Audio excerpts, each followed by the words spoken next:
The current situation between Iran and the United States is serious.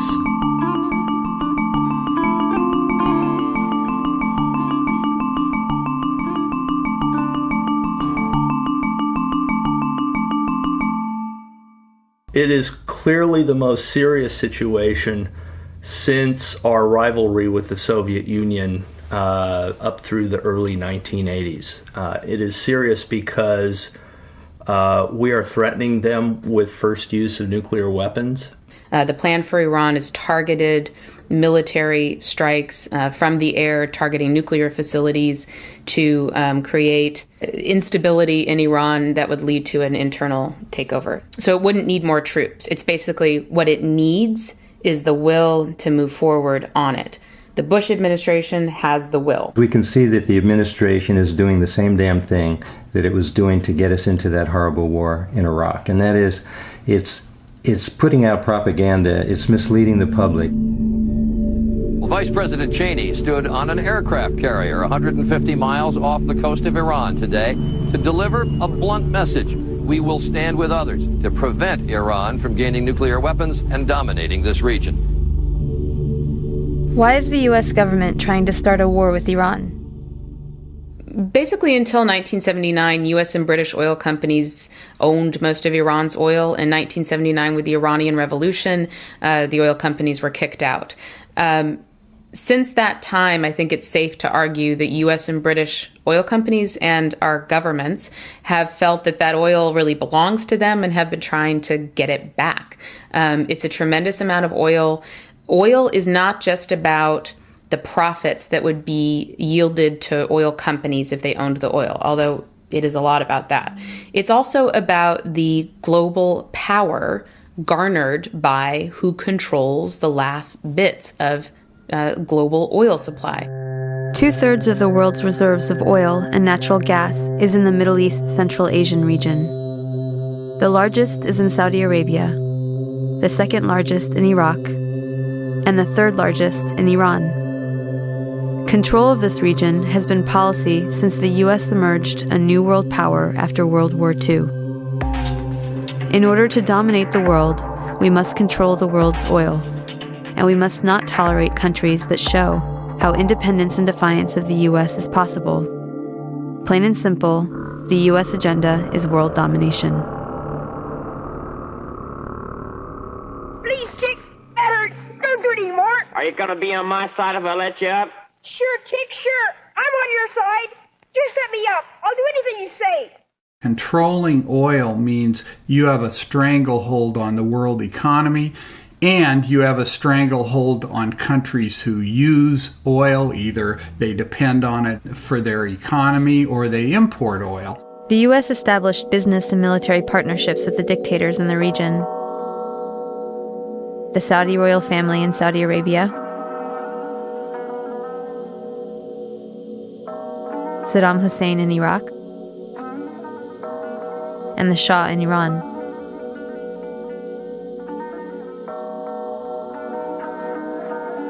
The countries and their oil were under control, but with Iran and Iraq, control was lost. Something had to be done. After September 11th, 2001, the United States, the Bush regime in particular, launched a campaign, a sort of an unbounded, unending war for greater empire under the rubric of a war on terror. The architects of that envisioned creating an unchallenged and unchallengeable U.S. empire. These neocon theorists argue that after the collapse of the Soviet Union, the United States had a once-in-a-lifetime opportunity that without the Soviet Union, without this nuclear-armed superpower confronting the United States, the U.S. reigned unchallenged militarily.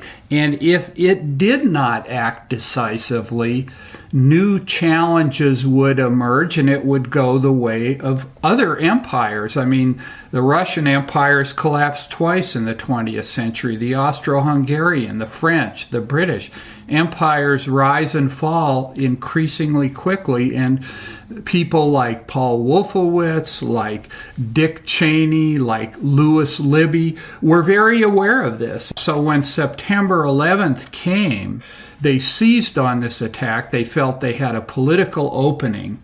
Again, once in a lifetime. George Bush writes in his diary that night, this was the Pearl Harbor of the 21st century.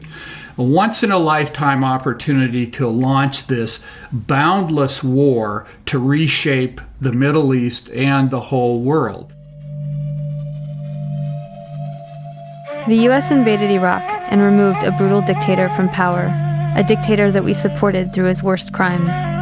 Saddam Hussein was our ally until he stepped out of line and invaded Kuwait without our permission, turning him into an instant enemy. To regain control, we invaded Iraq. Attacking Iraq was a war crime. There are only 2 instances in which war is legal.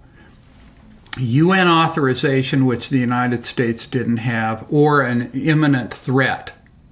Neither one applied. This was actually under the Nuremberg standards a war crime, the supreme crime of aggressive war. That's what this is. And of course, one of the ways I think the discourse in this country is so corrupted is everyone talks about this war as a mistake. No, it was not a mistake. It was a crime. This was a war carried out for very specific and conscious political and economic objectives. It wasn't an error. It was a crime. And the same situation applies with regard to Iran. An attack on Iran, whatever the level of development of their nuclear program is or isn't, would be a war crime. The U.S. government is guilty of theft and mass murder. Hundreds of thousands of innocent people have been killed, millions displaced, and 100,000 fleeing Iraq every day in one of the most severe refugee crises on the planet. And a key benchmark for withdrawal is a passage of a law putting ownership of the country's oil into the hands of a few multinational energy corporations. The only actors at this point that are likely to win the war in Iraq are U.S. oil corporations and oil industry folks. That's because the Bush administration has spent 4 years trying to change Iraq's oil industry from a nationalized model that before the war was essentially closed to U.S. oil corporations to a privatized model where essentially almost the entire Iraqi oil sector would be open to private foreign corporate ownership. And the Bush administration has been trying to do that through passage of a new oil law in Iraq so that an Iraqi government would pass the law would then be legal, and the Iraqi government would then sign contracts with U.S. oil companies, making it all on the up and up. So the slow process has been trying to get in place the right Iraqi government and then get the law passed in Iraq. The law is truly radical. Essentially, it would say before the war, U.S. oil companies didn't have access to Iraqi oil. After the war and the occupation, U.S. oil companies own the vast majority of Iraq's oil. Fairly successful use of a military by the interests of the U.S. oil corporations. Well, we're only advisors. You make your own laws. But I think you'll find that your new law is a good law.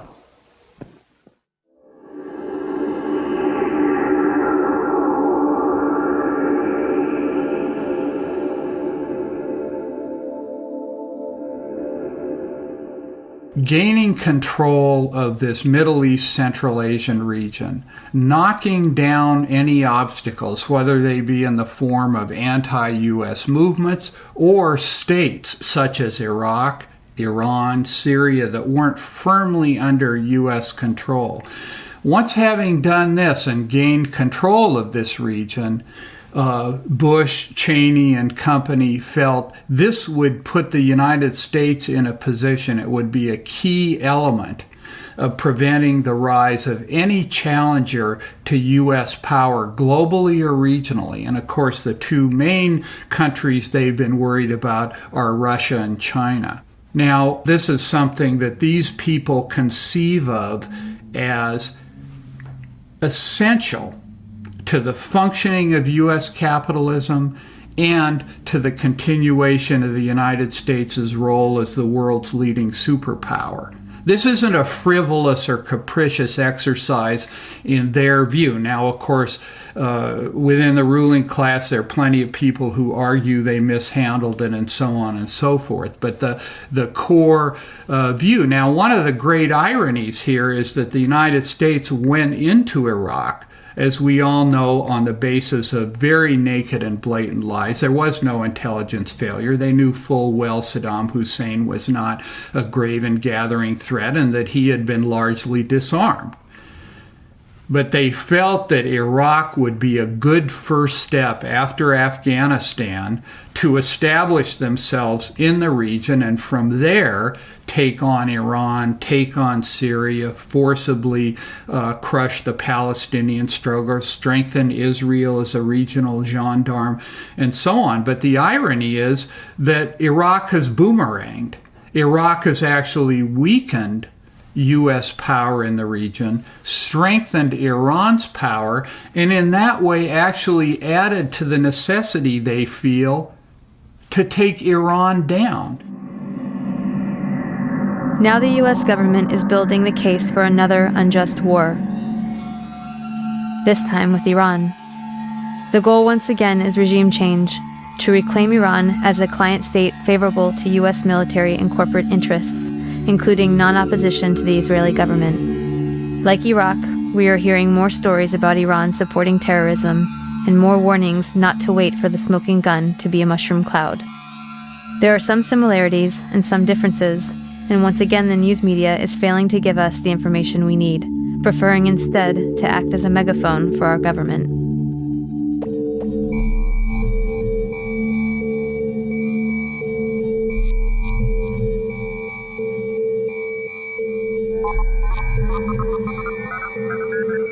You know, it's really important as a first step towards preventing war on Iran that people keep in mind as they hear any rhetoric that's pushing towards war to have a skeptical eye.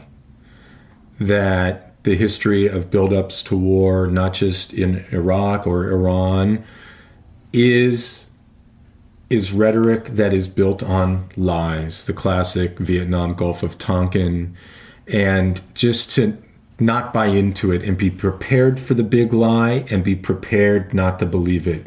As a great journalist from the 20th century, I.F. Stone said when he would introduce a topic to a journalism class, he'd say, there's two words that you get out of this class, let it be governments lie.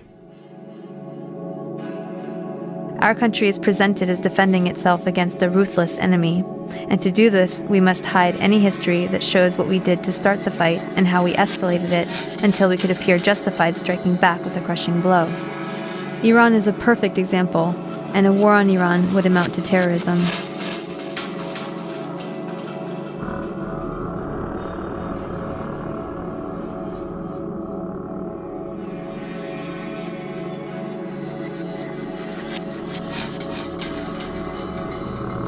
Our second goal is to prevent regimes that sponsor terror from threatening America or our friends and allies with weapons of mass destruction. Iran aggressively pursues these weapons and exports terror, while an unelected few repress the Iranian people's hope for freedom. States like these and their terrorist allies constitute an axis of evil, arming to threaten the peace of the world.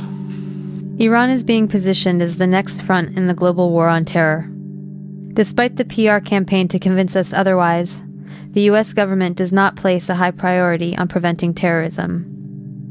Before the recent Iraq war started, there was plenty of intelligence predicting that the war would increase terror, which happened as predicted. The thing I'm most concerned about is that all these efforts on the part of the United States government are creating an atmosphere which is enhancing terrorism all around the world. There was a study that was done called the Iraq effect, and what he discovered is that the amount of terrorism has increased sevenfold times since the United States has attacked Iraq. Terrorism all around the world, and that's gonna be one of the effects if the United States attacks Iran. The constant threat of an enemy gets hardliners the support of the population. Remember how most Americans felt on 9/11.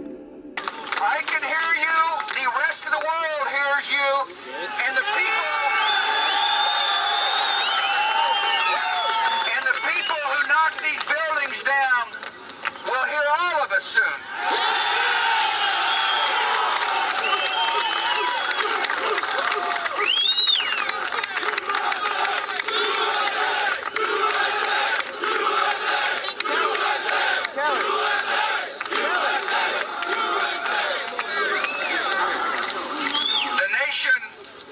The nation sends its love.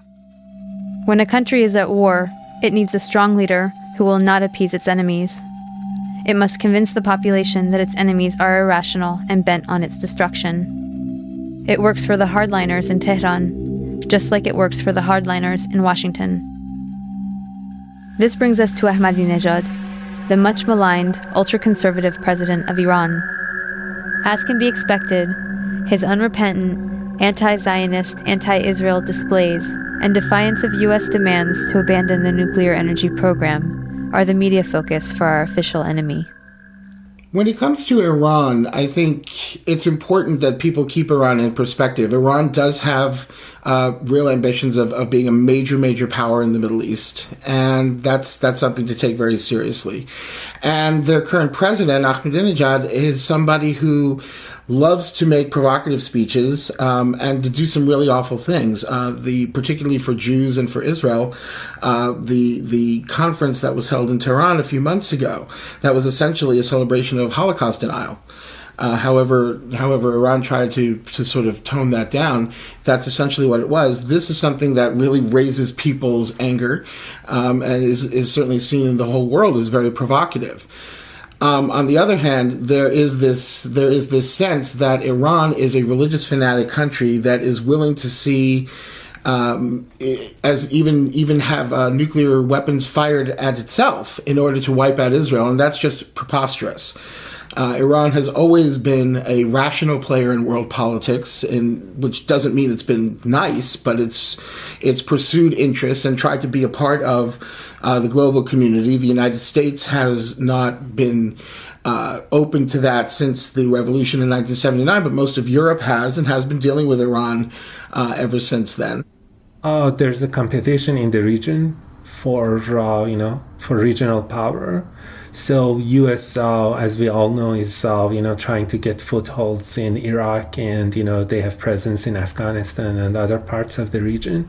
So there's a competition for who could be, leading or who could be a kind of a regional power, and Iran is trying to be a regional superpower. But I don't think currently they're posing a serious threat to U.S. Iran has always seen itself on the sidelines of Middle East politics. The vast majority of the Middle East is Sunni, but the majority of Iraq and almost all of Iran is Shia. A notable exception is Iran's Jewish population with full political rights and a seat in parliament. Ahmadinejad is worried about being perceived as aligned with the U.S. As absurd as it sounds from a U.S. perspective, the U.S.-backed Shia government in Iraq looks like conspiracy to others. His audience is mostly the Arab populations outside of Iran. By pandering to anti-Israel sentiment, he tries to present himself as a leader in the Muslim world. Ahmadinejad, a mirror image of Bush in many ways, is also trying to appeal to his base, Iranian fundamentalists and the military. Israel might be wiped off the map. He stands up, he says Israel should be wiped off the map. Wiped off the map. Eliminate Israel from the face of the earth. Wiped off the map. Wipe Israel off the map. Wiped off the map. Wiped off the map. Destruction of Israel. Israel should be wiped off the map. Are we going to have to wait until there's a mushroom cloud over Jerusalem?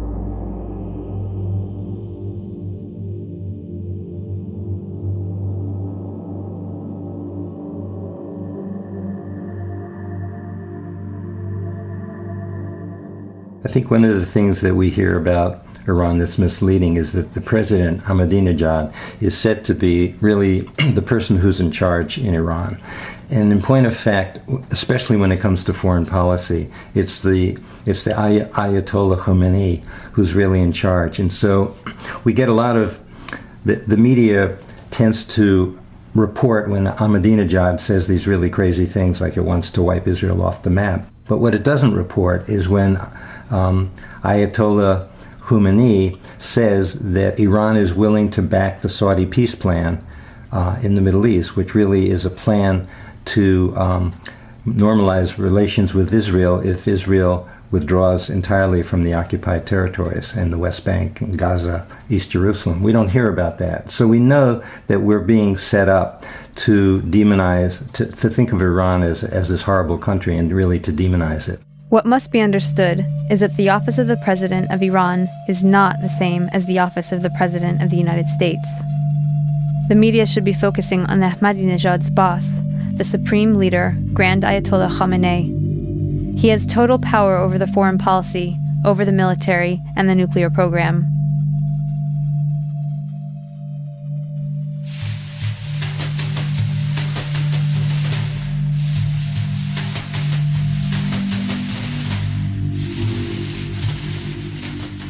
Also left out of the media campaign is Iran's 2003 offer to President Bush.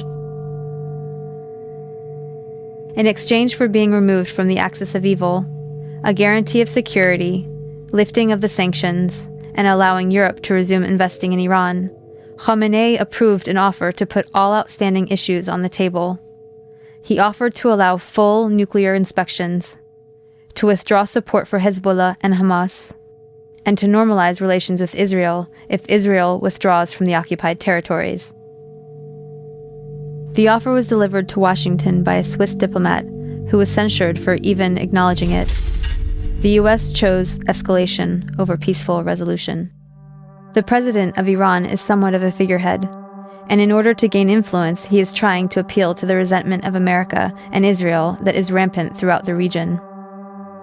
In order to understand this hostility and why Ahmadinejad got elected, and why no leader dares to appear pro-U.S. or even to trust the UN, it is essential to understand the history of modern Iran. For most Americans, the story begins in 1979 with the Iranian Revolution and the hostage crisis. A group of revolutionary university students took over the American embassy in Tehran and held 52 diplomats hostage for 444 days. To help burn this into the American narrative, the news show Nightline was created with a nightly tally of the number of days since the crisis started. But to really understand, we have to go back to 1953, which is where the story begins for most Iranians. This was the year that the U.S. overthrew Iran's democracy and installed the Shah, a pro-U.S. dictator. In 1951, Dr. Mohammad Mossadegh was the first elected official who was appointed as Prime Minister of Iran by popular demand. He saw that the wealth needed to build Iran was leaving the country because over the past 50 years, its vast oil reserves were under British control at the hands of the Anglo-Iranian Oil Company, later to become BP, or British Petroleum. So Mossadegh became hugely popular for nationalizing the oil industry and taking back the oil. Hugely popular at home, but quite unpopular with the British government. Britain took Iran to the World Court over the matter and lost. They tried to hit Iran's economy by blockading the Gulf and halting trade. They tried to convince the U.S. to assist with regime change, but then President Truman was not interested. However, when U.S. President Eisenhower took office in 1953, Britain was able to persuade him under the Cold War pretext that Mossadegh relied on Iran's Communist Party for power. The newly formed CIA was sent to engineer a coup, codenamed Operation Ajax. Iran's monarch, the Shah, returned to power. He had previously been weakened by the new parliament, a short democratic experiment designed to limit his powers. After 1953, he returned fully backed by UK and US power, and the oil was soon flowing under control of Britain, America, the Netherlands, and France. The Shah became increasingly arrogant, opulent, and autocratic over his 25-year rule. He instilled fear in the population with a secret police known as Savak, created by the American CIA and Israeli Mossad, that tortured and imprisoned those who dared to dissent. He crushed all political opposition. Troops were sent to massacre demonstrators. He pushed a white revolution to modernize and westernize the country, giving women the right to vote and other reforms. But ultimately, he served the elites and created a huge economic gap for the poor masses. Powerful religious leaders saw that he was forcibly trying to rid Iran of Islam in a country that was 90% Muslim. One of the Shah's leading critics, Ayatollah Ruhollah Khomeini, was arrested and imprisoned for 18 months. After his release in 1964, Khomeini was sent into exile for 14 years. From abroad, he continued his anti-US, anti-Shah campaign through sermons on cassette tapes that made their way back into Iran and circulated as people copied and shared them. By the end of the 1970s, things had gotten so bad that major protests and the violence that followed were becoming a regular occurrence. The Shah declared martial law and banned demonstrations. This resulted in a huge protest and a general strike that shut down the economy. Soon over 2 million people flooded a public square in Tehran, demanding to remove the Shah and for Khomeini to return, and that is exactly what happened. One important thing to note is that the CIA orchestrated the 1953 coup out of the very same American embassy in Tehran that was later the site of the hostage crisis, right after the Shah was overthrown by popular revolution in 1979. The students were convinced that once again, the U.S. had plans to overthrow their revolution. In fact, U.S. President Carter did send a NATO general to instigate a military coup, but it failed. Iran and the U.S. had an extradition treaty in force that obligated the Carter administration to return the Shah to Iran as an indicted criminal. The students had 4 demands: return the Shah to Iran for trial. He had been accepted into America for medical treatment. Return the Shah's wealth to the Iranian people. A promise from the U.S. not to interfere in Iran's affairs in the future. And an apology and admission of guilt by the U.S. for its past actions in Iran. The apology never came, but 20 years later, Secretary of State Madeleine Albright did acknowledge the U.S. role in Mossadegh's overthrow. So Khomeini took power in 1979 and instituted a government under Islamic law. Within a year of the revolution, Saddam Hussein invaded Iran without provocation, seeking control of Iran's oil-rich Khuzestan region and key oil shipping waterways. The resulting Iran-Iraq War from 1980 to 1988 was the longest and one of the most devastating conventional wars of the century. At least 500,000 Iranians were killed. This war further cemented resentment of the U.S. government as they were playing both sides. On one hand, they were supporting Iraq, providing money, technology, and intelligence, including satellite photography, to help Iraqi bombing raids. The U.S. helped provide Saddam Hussein with weapons by giving him agricultural credits and pressuring Gulf states to give him billions in loans so he could buy weapons from Western Europe, China, and Russia. The U.S. Department of Commerce issued licenses to export materials for Iraq's weapons of mass destruction program. The U.S. continued its support even after learning that Iraq was using chemical weapons against Iran, not to mention against its own citizens, to stop an uprising of Kurdish separatists. But the imperialist tradition also called for maintaining regional balance of power. So the U.S. also armed Iran, not letting any one regional power get secure enough to dominate or to ally with its neighbors to challenge U.S. hegemony.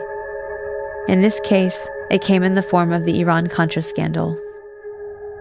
U.S. President Reagan needed money to fund an unjustified war against Nicaragua, but was forbidden to do so by Congress. So U.S. arms were illegally sold to Iran through Israel and South Africa, and the proceeds went to the Nicaraguan Contras. This allowed Reagan to get around Congress to support a campaign of kidnap, rape, torture, and murder for which the U.S. was convicted by the World Court for unlawful use of force. In other words, state-sponsored international terrorism. The ruling was ignored. Khomeini died in 1989, shortly after the war ended. He promised democracy, but essentially had become the next dictator. Although he improved literacy and much-needed healthcare for the masses, he also imposed censorship, violently crushed political dissent, and attacked women's rights. Instead of the Savak, the people now had the Revolutionary Guard to fear. Since then, Iran has been an oppressive theocracy. Khomeini was replaced by Khamenei, who remains supreme leader to this day. Yes, I think Iranian government is dangerous. It's dangerous mainly to people living inside Iran. They've been oppressing people. The current government is kind of a dictatorship, and they've done a lot of bad things to Iranian people. Iran is an Islamic republic that suppresses women. It suppresses movements for free speech. It's an oppressive government, and it is absolutely. And U.S. intervention is going to make it worse. It's made it worse in Iraq. It's made it worse in other contexts, and it's absolutely going to make it worse in Iran. The United States does not oppose the Islamic Republic because it's reactionary or repressive. All we need to do is look across the Persian Gulf to Saudi Arabia and understand that the United States has no trouble supporting reactionary, oppressive theocracies as long as they do the U.S.'s bidding. And we've seen in Iraq, did the United States bring freedom and liberation to Iraq? No, they succeeded in killing an estimated 650,000 people, making refugees out of 3 million, destroying the country, and actually strengthening the hand of Islamic fundamentalist Shias who want to impose their own theocracy in Iraq. So it's increased the nightmare of the Iraqi people. The Islamic Republic is a repressive regime. I was in Iran in 1979 and 1980 and saw this Islamic theocracy being consolidated. And many of my friends were killed or tortured, put in prison because they were secular opponents of both imperialism but also of religious rule. Certainly women are being mistreated and held in a subservient position. Science is undermined by this sort of theocratic rule. Now, having said that, so this isn't a regime that I like, but having said that, I'm still fully opposed to any U.S. attack on Iran. The fact that the Islamic Republic is a reactionary, repressive regime does not give the United States the right to attack Iran. The future of Iran should be determined by the Iranian people. Iran has a democracy at the grassroots, and is very strong. It's just like coal under the ashes right now, that it's basically it's about to become a massive movement. And interesting is that the women's movement is very strong against inequalities in Iran and also against gender apartheid. The student movement is very strong. The workers movement also is going very strong, getting unions, and they basically intellectuals, writers, poets. It's so vibrant that you don't see this kind of grassroots movement for democracy in any other neighboring country. So once the threat of bombing Iran comes from administration at this stage, it basically allows radicals that are basically very small percentage that holding to the power to clamp down on all these movements. And what it does happen that with threat of bombing, the movement stops, and the repression becomes much larger and does not allow this grassroots to develop properly. What I'm uncertain about is how we can best help people inside Iran to force the government to be more democratic, and how we can facilitate that process. That's a very difficult question. I know different people have different answers and different thinkings, but you don't want to let the government in Iran to have a free hand to do whatever they want against people. But on the other hand, democracy is not something that you can force from outside. And, if there's a very strong democracy movement inside Iran, So if it looks like that people from outside are helping them, then the government will seize that opportunity to make it look like just foreign puppets, and it will crack down on them. So you cannot directly support them. But so that's the difficult question, and how best we can do something to help people inside Iran. Khomeini did form a new kind of government with some elected offices, but still with himself as the supreme leader, the head of the government. There is an elected parliament called the Majlis and an elected president, but their democratic functions are limited, as all candidates and all laws must be approved by the Guardian Council. The Guardian Council has 12 members, and half are clerics appointed by the supreme leader, who has the final say on all important matters. The job of the Guardian Council is to guard the country against efforts to undermine the ideals of the revolution. They normally prevent any reformers from being elected, but the strength of the democracy movement culminated in 1997, and a reformer was elected.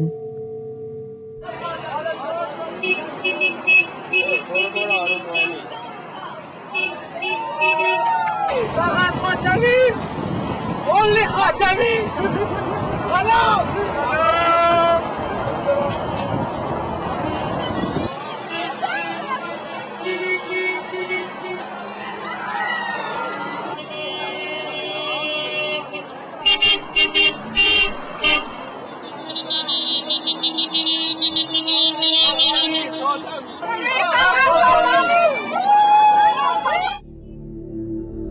From 1997 to 2005, a reformer named Khatami was the president of Iran.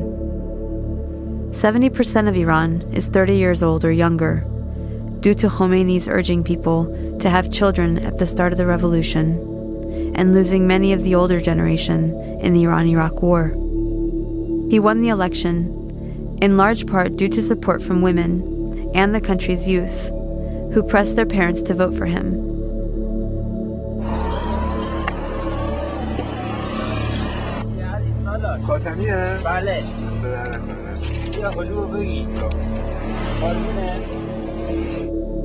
He wanted to return rights to women, and he rejected the idea that the Muslim world and the West must have a clash of civilizations, promoting instead a dialogue among civilizations. And like the US, the reformers can be undermined by more powerful interests. Khatami's reforms mostly failed, and when the conservatives used political assassinations of students and writers to destabilize the reformists, the people took to the streets in protest, and Khatami's response was silence and deference to the conservatives. His supporters began to turn against him.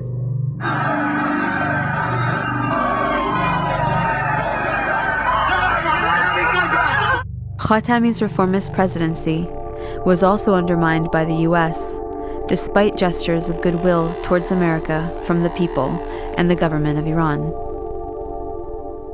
Iran has the most pro-American public in the region, in the Middle East. If you remember, after September 11th, people just went to the streets and they had candlelight vigils for victims of the terrorist attacks.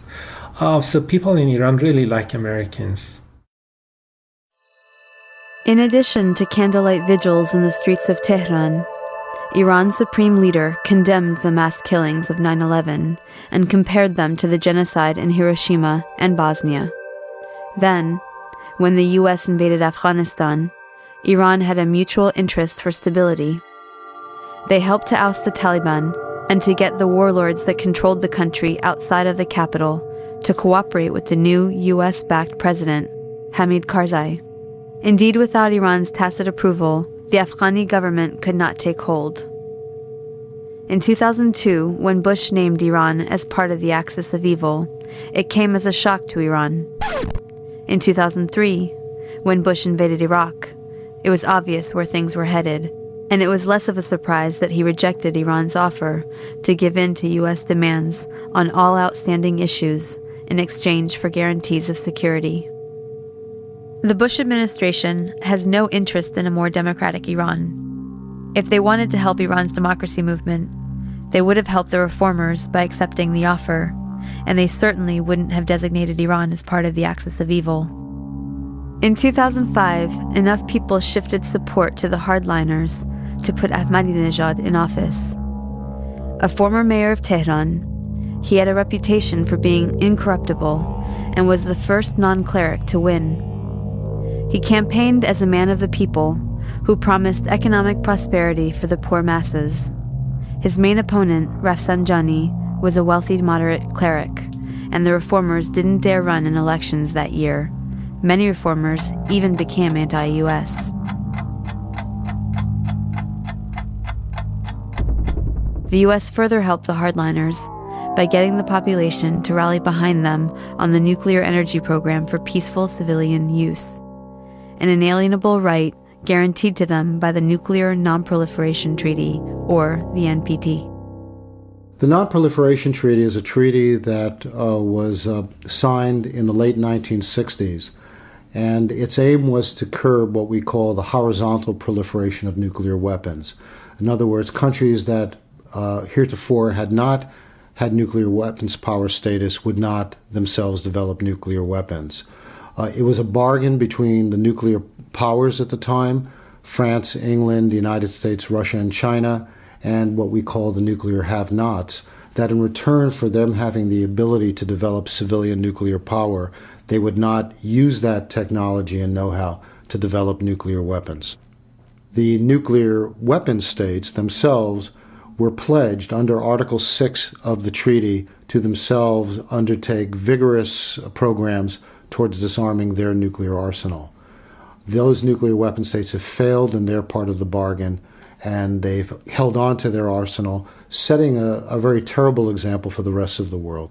For example, with the United States, while we're admonishing Iran to make their processes open, to not become a nuclear weapons power, that right now our government is proposing that we rev up the Department of Energy facilities to develop a new arsenal of nuclear warheads, which are called the Reliable Replacement Warheads.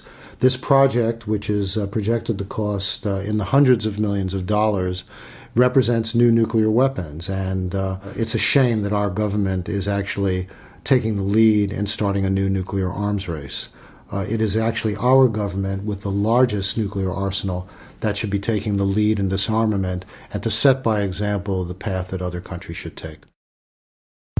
Violated its NPT obligations, continuing to develop new weapons, including those intended for use against Iran. Also, the US gives a pass to its allies, Israel, India, and Pakistan. None of them are signatories to the NPT, and yet the US supports development of their nuclear weapons program.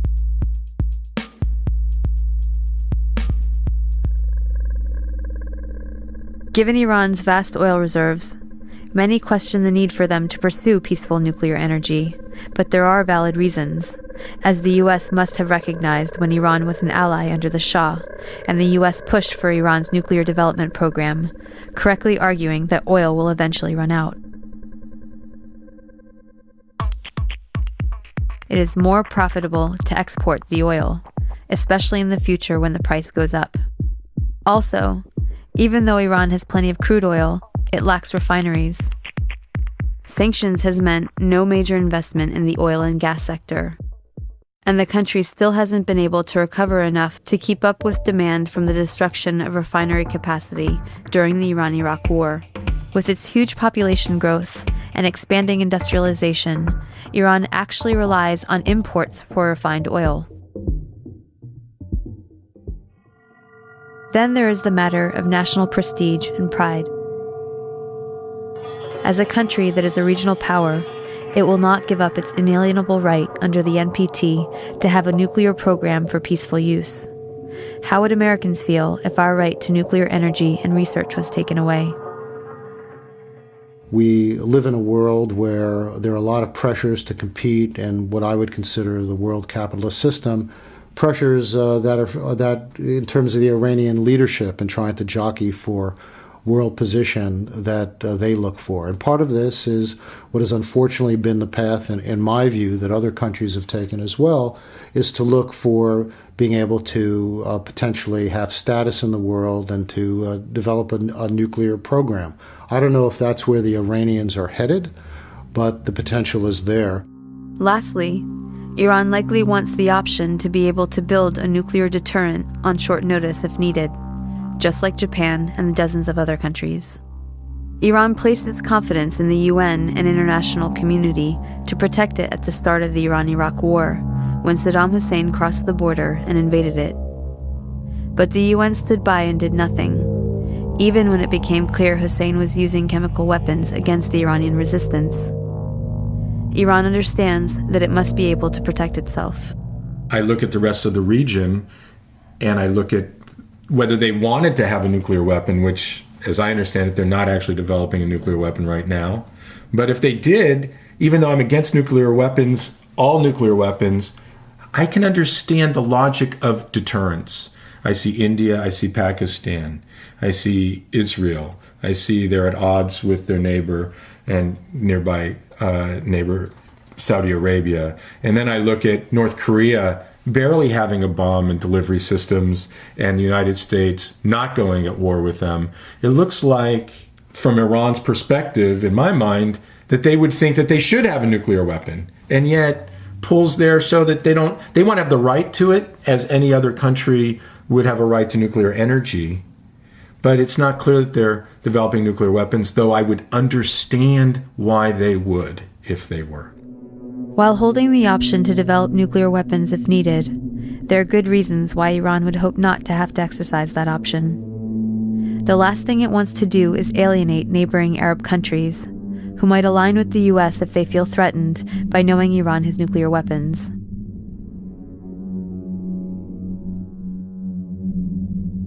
It would strengthen the US position and undermine Iran's regional influence. The Iranian government may not be lying when it says it has no intent to build weapons, as it has said consistently throughout the US campaign to portray this official enemy as an unreasonable, unrelenting threat to the world. Iran's supreme leader, Ayatollah Khamenei, has declared repeatedly that Iran will not attack or threaten any country. He has also issued a fatwa against production, stockpiling, and use of nuclear weapons, and banned nuclear weapons as sacrilegious. Iran has been a consistent supporter of the NPT and called for a nuclear weapons-free Middle East. Under U.S. pressure, the UN Security Council ordered Iran to stop enriching uranium and has imposed sanctions without justification. The International Atomic Energy Agency, or the IAEA, is in charge of monitoring the nuclear programs of all countries. The IAEA is supposed to work with countries to resolve issues and report them to the UN Security Council if they cannot be assured that a country has not diverted nuclear material for non-peaceful use. If that happens, the Security Council can then decide to impose sanctions or use force. In the case of Iran, there is no evidence that Iran is building or even intends to build nuclear weapons. The IAEA director, Dr. El-Baradei, has consistently confirmed that there has been no diversion of safeguarded nuclear materials in Iran. I have been concerned by hearing a lot of talks about use of force. I think that's, in my view, very counterproductive. What we have seen on the ground in Iran that are issues that need to be clarified. I said again, Iran needs to build confidence through suspending its enrichment-related activities. But that has been said. I have repeated that we have not seen any undeclared facilities operating in Iran. We have seen any concrete evidence that the Iran program is being weaponized. We have not received any information to that effect. So I haven't heard any other information to the contrary. So while we're still concerned about the nature of the Iranian program, we should not, I do not believe at this stage that we are facing clear and present danger that require that we go beyond diplomacy. He has also repeatedly urged skeptics in Western capitals to help the IAEA by sharing any possible proof in their possession of suspicious nuclear activity in Iran. But the only proof offered has been proven false. The U.S. instead relies on coercion to get the UN and international agencies to serve the U.S. agenda. The United States makes the UN work when it wants it to work. And that is exactly the way it should be, because the only question for the United States is what's in our national interest. And if you don't like that, I'm sorry, but that is the fact. India was told there would be no U.S.-India nuclear deal if they did not vote against Iran at the IAEA. Mistrust of Iran is based on the fact that Iran developed reactors in secret for 18 years. The U.S. offers this as evidence that Iran has something to hide, but the undeclared work was justified given the U.S. campaign to undermine any effort to develop out in the open. Iran learned that their contracts with countries like Germany and China would be canceled under U.S. pressure. Thus, Washington systematically violated, with impunity, Article 4 of the NPT, which allows signatories of the fullest possible exchange of equipment, materials, and scientific technological information for the peaceful uses of nuclear energy. There are solutions to the transparency issues, such as putting all the world's nuclear energy production and distribution under international control. But since this doesn't give the U.S. control, such proposals are dismissed. We are left with escalation disguised as diplomacy, where U.S. offers to negotiate with Iran require that terms of the negotiation be conceded before the talks can even begin. Washington is not afraid of Iran becoming a nuclear threat anytime soon. Misleading the American public to believe otherwise is a pretext for war. But there are some things Washington does fear. Due to historical accident, most of the world's petroleum is in Shiite parts of the Middle East, including Shia-controlled Iraq, Shia Iran, and the Shia region of Saudi Arabia. Washington's worst nightmare is the formation of an independent, loose Shiite alliance, controlling most of the world's oil, possibly even joining the Shanghai Cooperation Organization, linked to the Asian energy security grid.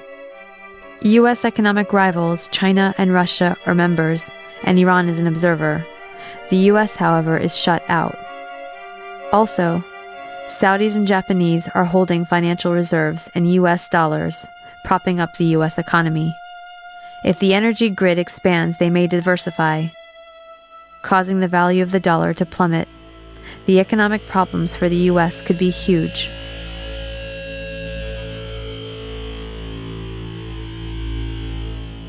There are accusations that Iran is supporting terrorism. When we're talking about questions of sponsoring terrorism, I think we have to pull back a little bit and really ask what do we mean by terrorism? If we're looking at it from the standpoint of one definition, which is armed groups targeting civilians and causing innocent people to die for whatever reason that motivates them, there are indications that indeed Iran might be providing some support to groups who would undertake those type of actions. On the other hand, many of these same groups themselves have legitimate political grievances in terms of the ongoing situation in the Middle East, in terms of the situation, for example, in Israel and Palestine, where people are deprived of their rights. So if we look historically at the issue of terrorism, it can be said in many circumstances that one person's terrorist is another person's freedom fighter. We could certainly look at the history of South Africa, for example, to see where Nelson Mandela and the members of the African National Congress were painted as terrorists, and now we recognize their contributions to freedom in their country. Compared with this issue, we also have to look at what the experience of our country has been and what we have both directly and indirectly supported, which could equally be looked at as terrorism. So we can look at the fact of the wars in Central America of the 1980s, where we backed death squads in Guatemala and El Salvador, and we backed the counter-revolution in Nicaragua, all which targeted innocent people which propagated severe human rights abuses, including torture on many of these people.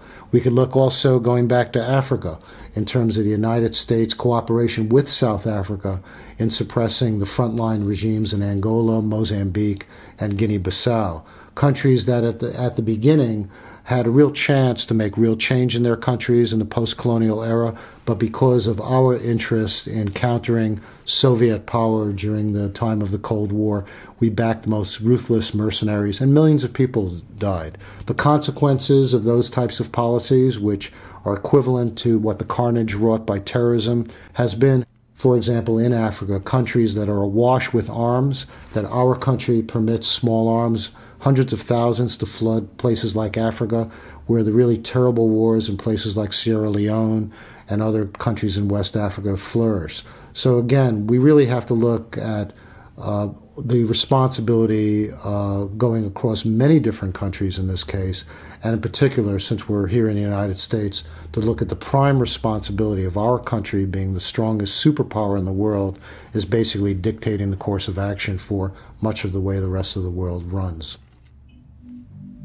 Add this to the double hypocrisy of the U.S., one for complaining about Iran interfering in Iraq.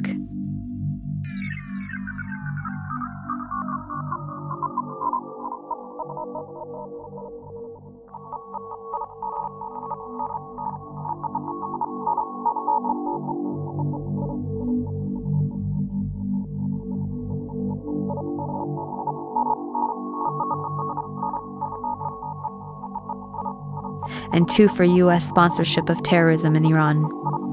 The U.S. Congress authorized tens of millions to promote democracy in Iran, which has meant using clandestine operations to stir up ethnic conflicts, funding and arming military groups and ethnic separatists to cause havoc and destabilization, with hopes that it will instigate a revolt.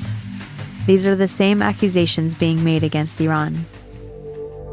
The new direction in U.S. policy is yet another imperialist tradition of divide and rule by funding and inciting region-wide sectarian conflict between Sunni and Shia. Further evidence that terrorism is not a priority to the U.S. policy planners is that they are funding militant Sunni Arabs in the region that are anti-U.S. and pro-Al-Qaeda to check the Shia power in Iran and Iraq. As long as there is conflict, the U.S. can justify its military presence. The U.S. has also taken more direct confrontation with Iran in preparation for war. An attack force has been sent to the Gulf with aircraft carriers waiting for orders to start bombing on 24 hours' notice. The first was the USS Eisenhower, named after the man responsible for the last time the U.S. overthrew their government. U.S. forces have Iran surrounded on both sides, occupying Iraq and Afghanistan. Under U.S. pressure, they are isolated from the international community. The U.S. has sent over 100 long-range jet bombers to Israel. This was advertised in the Israeli press for Iranian intelligence to know that they are capable of hitting Iran, as they did in Iraq to bomb the Osirak nuclear reactor. The threats alone made by the U.S. are illegal, as the UN Charter prohibits threat or use of force.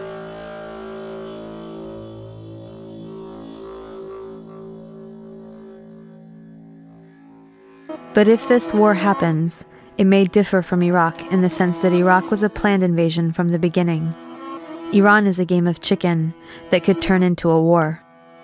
Each side thinks it has the upper hand and believes if it can hold out, it will be in a better position to negotiate, forcing the other side to back down. But neither side seems willing to back down. The U.S. is overconfident because it scared Europe onto its side and now has unified support across the board. Developing countries, especially India and Brazil, are aligned with the U.S. and will vote with it at the UN.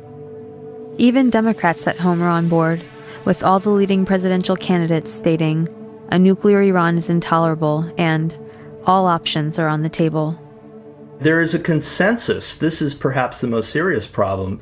There's a near consensus among the policy leaders in Washington, both Democrats and Republicans, that are encouraging the war fever with Iran. You have people like Barack Obama, who just recently said that all options are on the table with respect to Iran. Those are the magic words. Those are the magic words that every front-running candidate has to use to please AIPAC, the American-Israeli lobby. So they have to say those words. Well, they don't understand that those words have dramatic implications in the Middle East. That we can't, if we keep rattling these sabers, we are encouraging instability. As Mike Gravel said the other night in the debate among the Democrats, he said, look, no option off the table means a code word for a nuclear attack on Iran. We still have to make it clear that Iran having a nuclear weapon is absolutely unacceptable. We have to try to prevent that at all costs. I think no president, no responsible president would ever take any option off the table. Iran is an adversary. Their pursuit of nuclear weapons poses a grave threat to us. The Iranian government is overconfident because the country is solidly behind it, mobilized on the nuclear issue. Most government critics would self-censor during a confrontation. The government also knows it could turn Iraq from a quagmire to a nightmare. It understands that if attacked, it could close off the 20-mile wide Straits of Hormuz in the Persian Gulf, where most of the world's oil tankers must pass through. Oil prices would double overnight, devastating economies around the world. And not least, it knows that most Americans are against Bush and don't want war with Iran. So the danger is that the situation will escalate. The US goes to the UN for sanctions, expecting Iran to back down. Iran sees this as in the tradition of imperial ultimatums, knowing that those who give in are seen as traitors, and those who stand up to the US are seen as heroes. Iran withdraws from the NPT and proceeds full steam ahead with the nuclear program. The US and/or Israel might then have limited airstrikes, claiming it will only be a few days with no civilians targeted, thinking then that Iran will back down. Or we might see a much larger bombing campaign, especially since we don't know where all the hidden nuclear sites reside, and since there is an expressed interest in taking out the entire Iranian military. The result would be mass destruction of the country, countless innocent lives, and a new generation of jihadi freedom fighters. Again, this is not a big problem for Washington.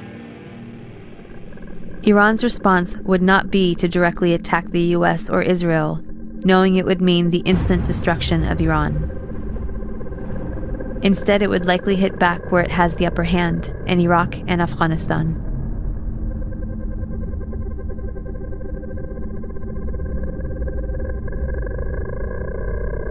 The only way to triple the number of US troops is by reinstituting the draft. So what should the US do instead of escalating war? We should not allow to become numb to the suffering of ordinary people. We should not allow killing by just blink of an eye. It's very important to lead by an example. I personally believe that the US ought to lead the entire world by an example. Resolving all global issues through persuasion, not fear. Through cooperation, not confrontation. In the First World War, the major casualties were combatant soldiers. But as the wars have increased over the years, the major casualties, the major loss of life, have been non-combatants, have been civilians. And therefore, I don't think one can anymore justify wars unless it's absolutely necessary as a defense because your country's being attacked. There's a wonderful phrase by Howard Zinn, and he said, "No flag is large enough to cover the shame of innocent people killed in war." And I think that's really what we have to keep in mind. That has to be what motivates us to stop these goddamn wars.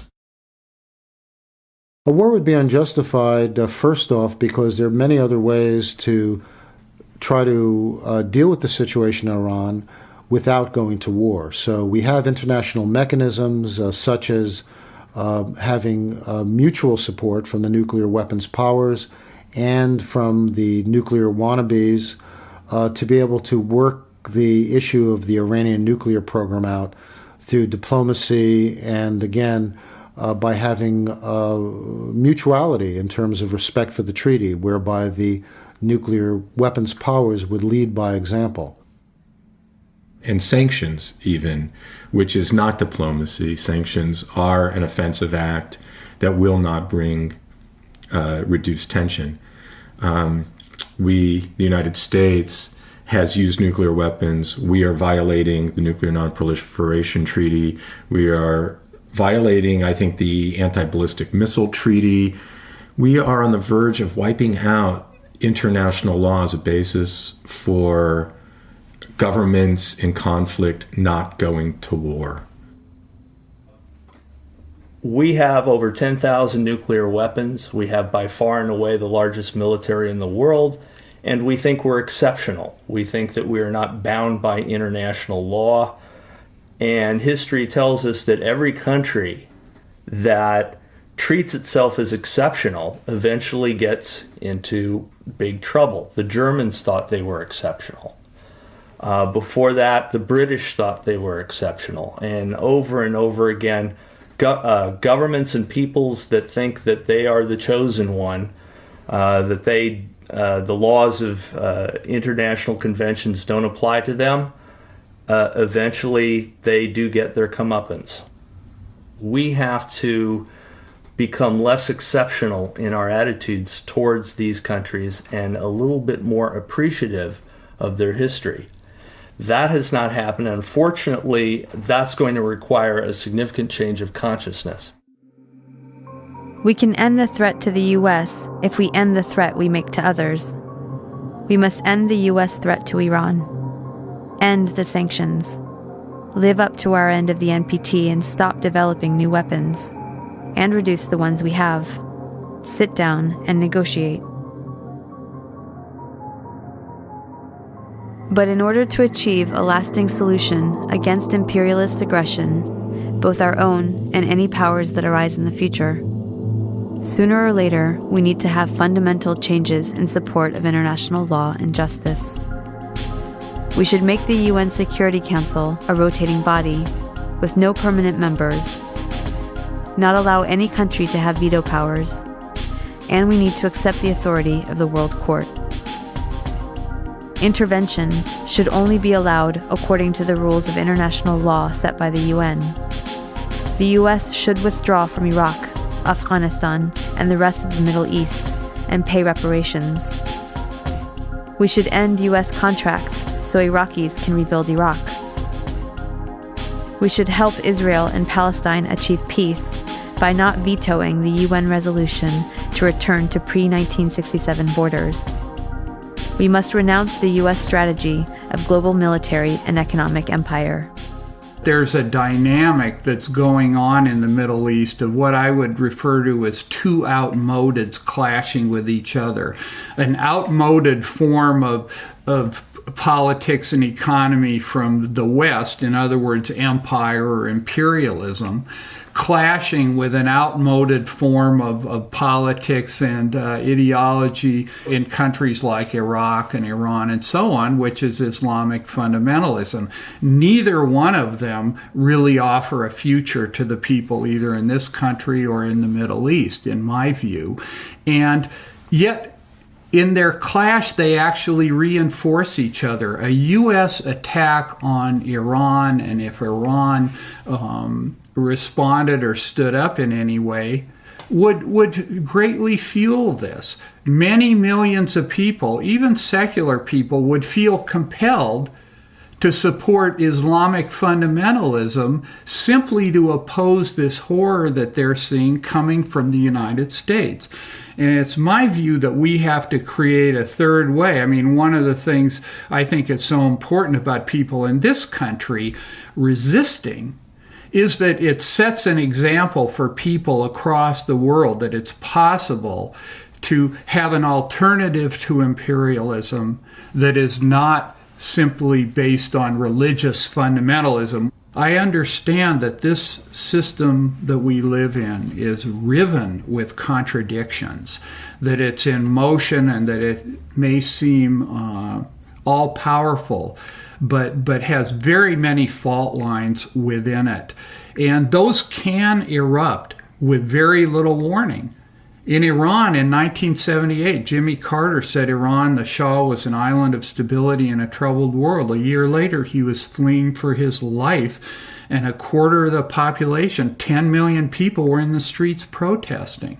This came from nowhere, but it seemed to come from nowhere, but it came from these deep fissures and fault lines, contradictions within the existing order. So it is possible for a big resistance and a revolutionary or progressive movement to come forward. So I think that creating that kind of resistance in this country, starting with driving out this Bush regime and repudiating its program, impeaching Bush and Cheney, I think would open up an enormous amount of political space for people all around the world, including in Iran. Although the current regime in Iran is undemocratic, if we truly believe in democracy, we must let the Iranian people change their own country over time. As a test of fairness, we might imagine that Iran invaded and occupied Canada and Mexico and had aircraft carriers sitting in the Caribbean. Imagine then if Iran had the power to label the US the axis of evil and cut us off from the rest of the world, and then threatened to attack us if we didn't stop generating nuclear power. What if Iran had overthrown the US government 50 years ago and installed a dictator friendly to Iranian interests, who kept it in power for 25 years? At that point, imagine that Christian fundamentalists, who currently represent about a third of the US, took power and began ruling under church law, followed by an unprovoked invasion by Canada, supported by Iran and ignored by the UN, in which it nearly destroyed the US. Would it be possible to imagine Iran as liberators? Would Iran be justified in attacking if the US government helped Christian fundamentalists in Canada to take up resistance? Would it be justified to hate and fear all Christians because of the ones that took and abused power in this context? This is not about good guys and bad guys. Both the American and Iranian governments are working against the interests of the people. But the deadly game of chicken was begun by the US, and the US has the power to end it. We should look at our current policies and actions against Iran, look at some better options, and figure out a way to change the minds of the people running our government and prevent another criminal enterprise that will cost many more lives. It has been done in the past, and if people take action, it can be done again.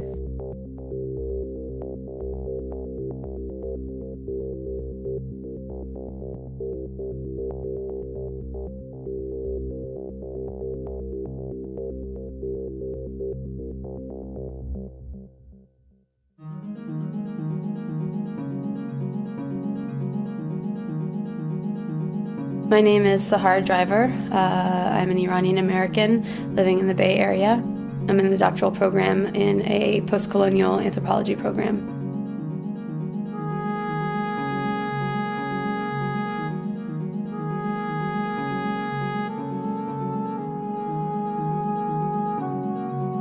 My name is Mitchell Plitnick. I was born in New York City, grew up there. I live in Alameda, California, and I am the Director of Education and Policy for Jewish Voice for Peace.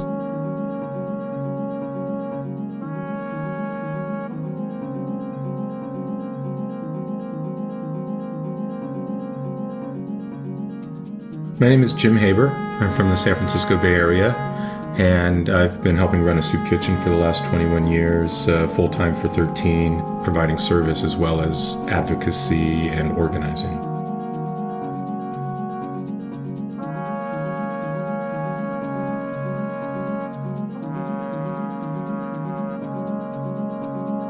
My name is Bob Gould. I grew up in the Bronx, and for the last 30 years I've lived in San Francisco. I work at Kaiser Hospital in San Jose as a pathologist, where I've worked there since 1981. I'm also, since 1989, the president of the San Francisco Bay Area chapter of Physicians for Social Responsibility.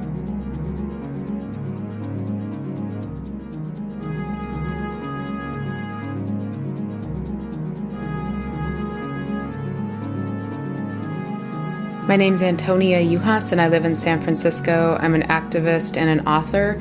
I'm a fellow with Oil Change International, a visiting scholar with the Institute for Policy Studies, and I am the author of a book called The Bush Agenda: Invading the World One Economy at a Time.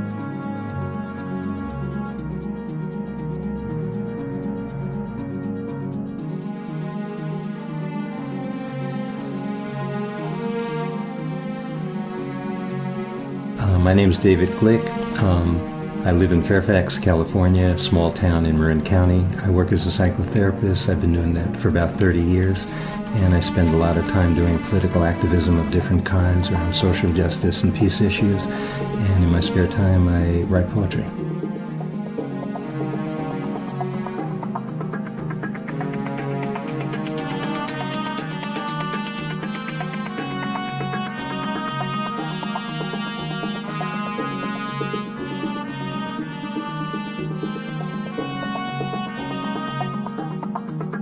My name is Majid Barida, born in Tehran, Iran.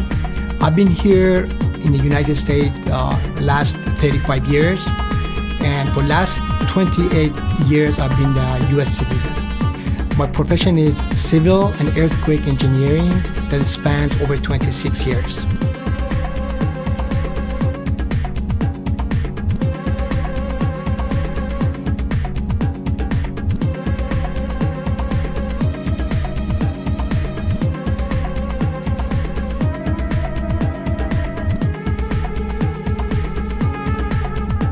I'm Larry Everest. I'm from Berkeley, California. I've been covering the Middle East and Central Asia for over 25 years for Revolution newspaper and other publications, and I'm the author of Oil, Power, and Empire, Iraq, and the U.S. Global Agenda, and other books.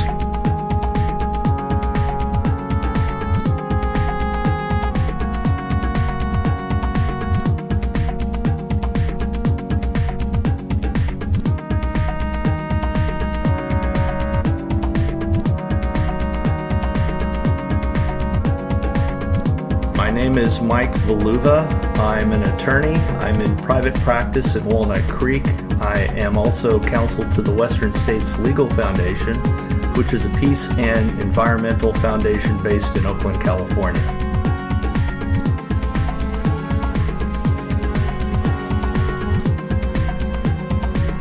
My name is Shahab Laegi. I'm originally from Iran. I immigrated to the United States about 15 years ago, and I've been a citizen for past 3.5 years. I'm an engineer. I'm a software engineer. I live in Redwood City, California. It's in the Bay Area, and that's it.